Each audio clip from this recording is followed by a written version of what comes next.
Welcome to Not Milk Never Milk. Subscribe if you're lactose intolerant. In this video, I will explain how to create QR codes in Excel.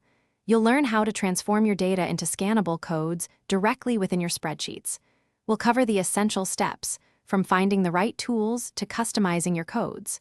This process is straightforward and incredibly useful for sharing information quickly and efficiently.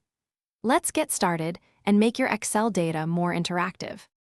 To begin, open Excel and head over to the Insert tab on the ribbon.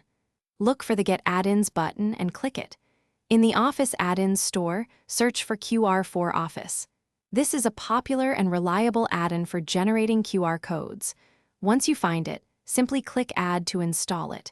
It integrates seamlessly into your Excel environment, ready for use.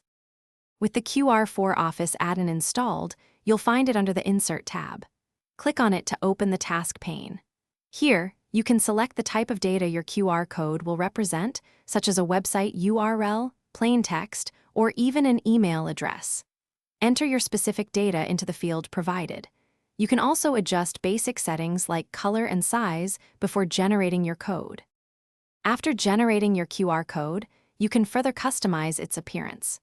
Experiment with different colors, adjust the size to fit your needs, and even modify the error correction level for better readability. Always test your newly created QR code with a smartphone scanner to ensure it works perfectly before you share it. For more great resources, including a book that can truly change how you think about money, make sure to check the description below for the link and other deals. Thanks for watching. Thanks for watching. If this was helpful, leave a like and consider subscribing. See you next time.